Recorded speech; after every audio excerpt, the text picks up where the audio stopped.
The classic American burger. This is the burger that everything else is measured against, the reference point that all other styles either build on or deliberately move away from. It begins with a beef patty, ground chuck being the traditional choice for its fat content, pressed thin and cooked on a flat-top griddle until the underside develops a crust from direct contact with the hot metal surface. That crust, called the sear, is what gives the classic American burger its characteristic flavor, a concentrated beefiness that comes from the Maillard reaction between the meat's proteins and the heat of the griddle. The bun is soft and slightly sweet, a potato roll or brioche being the modern standard, though the original was a plain white enriched bun that compressed slightly under the weight of the ingredients. The toppings are direct: yellow mustard, ketchup, sliced white onion, a pickle, American cheese melted onto the patty in the final seconds of cooking. The American cheese is not incidental. Its low melting point and high moisture content create that specific glossy, fully draped melt that no other cheese replicates. The classic American burger became the template for fast food globally, and its simplicity is precisely what makes it so difficult to improve upon. The smash burger. For most of the 20th century, the dominant assumption in burger cookery was that a thick patty was a better patty. More meat, more presence, a greater sense of substance. The smash burger inverted this entirely, and in doing so, produced something that many serious cooks now consider the most flavorful version of a beef burger that exists. A loose ball of ground beef, usually around 80 to 100 grams, is placed on an extremely hot flat-top griddle and immediately pressed flat with a heavy metal spatula, smashed, until it is almost a disc of meat, thin and wide, with maximum surface area in contact with the hot metal. The result is an extraordinary crust across almost the entire surface of the patty, far more developed than a thick patty can achieve, because the meat is so thin that the interior cooks almost simultaneously with the exterior. American cheese is placed on immediately and allowed to melt fully. 2 smash patties are standard. The bun is soft, the toppings simple, and the whole burger remains compact and easy to eat. The smash burger's popularity accelerated rapidly in the 2010s as a generation of cooks rediscovered griddle cooking, and it is now found in dedicated smash burger restaurants on every continent. The Oklahoma Onion Burger. The Oklahoma Onion Burger emerged during the Great Depression in the American state of Oklahoma, and its origin is one of the more honest stories in food history. Meat was expensive, onions were cheap, and stretching the beef with onions was a practical solution to feeding people with limited resources. A ball of ground beef is placed on a hot griddle, and a generous pile of very thinly sliced white onions is pressed directly into the top of the patty before it is smashed flat. The onions cook into the meat, softening, caramelizing slightly, becoming part of the burger rather than a topping placed on afterward. The flavor the onions impart to the beef as they cook together is completely different from raw onion placed on top. Sweeter, more savory, almost melted into the meat. The burger is flipped, American cheese applied, and served on a soft white bun with yellow mustard and pickles. It has never left Oklahoma's local food culture, but in recent years it has attracted serious attention from food writers and chefs who recognize in it a Depression-era innovation that produced something genuinely superior to many more expensive techniques. The Steakhouse Burger. The Steakhouse Burger, developed as restaurants that primarily served grilled or broiled beef cuts, began applying the same sourcing standards and cooking methods to ground beef. Where a diner burger uses pre-ground chuck for consistency and cost, the Steakhouse Burger typically uses freshly ground, coarsely ground beef with a specific fat percentage chosen for flavor, often a blend of cuts, including short rib, brisket, or dry-aged trimmings. The patty is thick, formed loosely to avoid compaction, seasoned only with salt, and cooked to medium or medium rare, which requires sufficient thickness to hold any pink in the center. The cooking method is often a cast iron pan or charbroiler rather than a flat-top griddle, which produces a different crust, less uniform, more charred in places, with a smokier quality. The toppings lean toward the substantial: aged cheddar, caramelized onions that have cooked for 40 minutes or more, house-made sauces, brioche buns. The Steakhouse Burger is an argument that a burger deserves the same ingredient attention as any other preparation of beef, and at its best, it makes that argument convincingly. The Wagyu Burger. Wagyu is a category of Japanese cattle breeds. The name simply means Japanese cow, selectively bred over centuries for an extreme degree of intramuscular fat, which appears in the meat as visible white marbling distributed throughout the muscle fibers.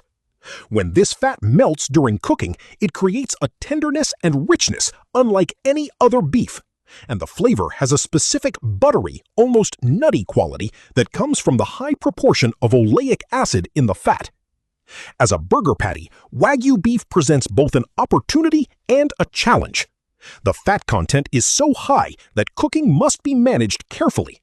Too much heat and the patty loses much of the fat that makes it remarkable, the burger becoming simultaneously greasy and less flavorful. When handled correctly, at moderate heat with minimal pressing, a Wagyu burger patty produces a burger of extraordinary richness and tenderness. The traditional American burger approach of strong toppings and condiments is often set aside with Wagyu in favor of simpler accompaniments, flaky salt, perhaps a mild cheese, in order not to obscure the quality of the meat. Wagyu beef is produced in Japan, Australia, the United States, and increasingly elsewhere, with Japanese A5 Wagyu representing the highest grade of marbling currently available. The Veggie Burger.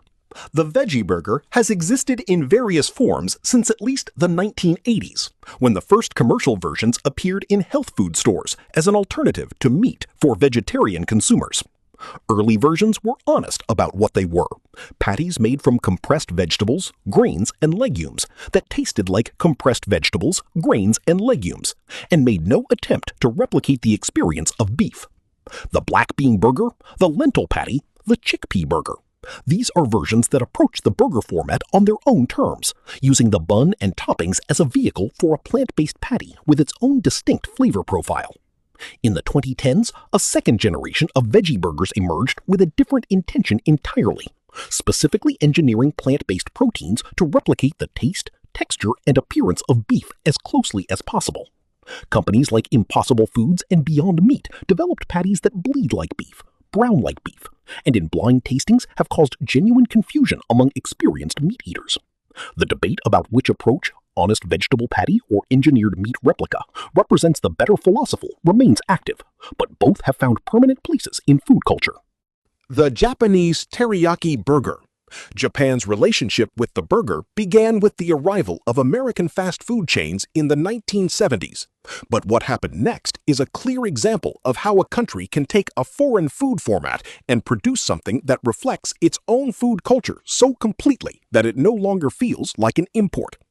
The Teriyaki Burger replaces the standard condiment profile of mustard and ketchup with teriyaki sauce, a glaze of soy sauce, mirin, sake, and sugar that is applied to the beef or chicken patty during cooking, caramelizing on the surface and creating a sweet, savory coating. Mayonnaise is a standard addition, applied generously in the Japanese style. The bun is softer than the American standard, and the overall flavor profile is sweeter and more umami-forward than a classic American burger. Japanese fast food chains developed their own regional variations, the Lotteria, Moss Burger, and McDonald's Japan Teriyaki Burger, each having slightly different sauce formulations, and the style is now so established in Japan that it is considered a Japanese food as much as it is considered a burger. The Korean BBQ Burger. Korean cuisine has a strong tradition of grilled meat, bulgogi, galbi, samgyeopsal, and the Korean barbecue burger emerged as chefs began applying these marinades and flavor principles to the burger format. The beef patty is typically marinated or seasoned with a combination of soy sauce, sesame oil, garlic, ginger, pear or Asian pear for tenderizing, and gochujang, the Korean fermented chili paste, either in the patty or as a sauce applied separately. The toppings often include kimchi, fermented cabbage with a complex sour, spicy, umami flavor, which functions in the burger as both a condiment and a textural element. Gochujang aioli has become a standard accompaniment in many versions, and toasted sesame seeds appear frequently. The Korean barbecue burger gained significant traction in the American food truck scene in Los Angeles in the late 2000s, where Korean-American chefs were exploring the combination of Korean flavor profiles with American food formats, and it has since become a fixture in casual dining restaurants globally. The Mexican burger. Mexico has its own burger tradition that draws directly from the country's culinary vocabulary. The torta, which is Mexico's own sandwich tradition on a soft roll called a bolillo or telera, informs the structural approach, but the toppings are what make the Mexican burger immediately recognizable.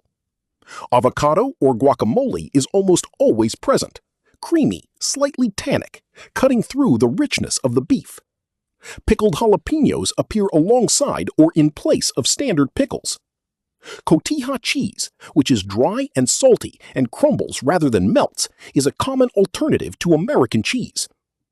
Chipotle, smoked jalapeno peppers in adobo sauce, appears in the mayonnaise or as a direct condiment. Pico de gallo, the fresh salsa of tomato, onion, coriander, and lime, functions as a bright acidic element where ketchup would be in the American version. Some versions include a fried egg, a slice of ham, or a thin layer of refried beans on the bun. The Mexican burger is not a single fixed recipe, but a sensibility, the application of Mexican flavor instincts to the burger format, and the result is consistently more complex and more layered than the American original. The Aussie Burger. The Australian burger has several elements that distinguish it so completely from every other national version that it reads as almost surreal to someone encountering it for the first time. The foundation is a beef patty on a bun with the standard components, cheese, lettuce, tomato, but the additions are what define it. A fried egg is standard, not optional, adding a second protein and a running yolk that changes the texture of every bite. A slice of canned beetroot sits on top of the other ingredients, its deep purple bleeding into the bun, its earthiness and slight sweetness contrasting with the beef. Pineapple, either grilled or from a can, appears in many traditional versions. Bacon is almost always present. The result is a burger that is substantially taller, wetter, and more structurally challenging than its American counterpart, and eating it neatly is essentially impossible, which Australians have never considered a problem. The Aussie Burger developed through the 20th century at milk bars and fish and chip shops before migrating to dedicated burger restaurants, and the beetroot in particular has become so synonymous with the style that removing it generates genuine controversy. The Swiss Mushroom Burger. The Swiss Mushroom Burger exists in a clear lineage. It is an American steakhouse tradition that became standardized through chain restaurant menus in the 1970s and 1980s, before becoming genuinely ubiquitous across casual dining worldwide. The defining components are sautéed mushrooms and Swiss cheese, specifically Swiss-style cheese, with its mild, slightly nutty flavor and good melting quality. The mushrooms are cooked in butter with garlic and sometimes a splash of Worcestershire sauce until deeply browned and concentrated, then piled on top of the beef patty. The Swiss cheese is melted over both the patty and the mushrooms together, binding them. The result is a burger with a more savory and earthy flavor profile than a plain cheeseburger, the umami of the mushrooms amplifying the beefiness of the patty. It is a relatively restrained burger by the standards of contemporary loaded styles, but its combination of flavors is so consistently well-balanced that it has never fallen out of favor across 5 decades of changing burger culture. The Breakfast Burger. The breakfast burger is built on a simple observation. The ingredients of a full-cooked breakfast and the ingredients of a classic burger are not fundamentally incompatible, and combining them produces something that satisfies both simultaneously. A beef patty forms the base, but the additions come from the breakfast plate rather than the standard burger condiment set. A fried or scrambled egg is placed on the patty. Bacon or breakfast sausage joins it. Hash browns, either a patty or loose shredded potato, are placed directly in the burger, adding a crisp, starchy layer that changes the texture significantly. Cheddar cheese ties the components together. The condiment is often a breakfast-inflected sauce, something with maple syrup in it, or a spiced ketchup, or simply the yolk of a fried egg running into the bun. The breakfast burger is not a formal category with a fixed definition. It is more of an instinct, a decision made at the griddle, and different versions of it exist across American diners, British breakfast cafes, and Australian brunch restaurants, without any of them having agreed on what it should definitively contain.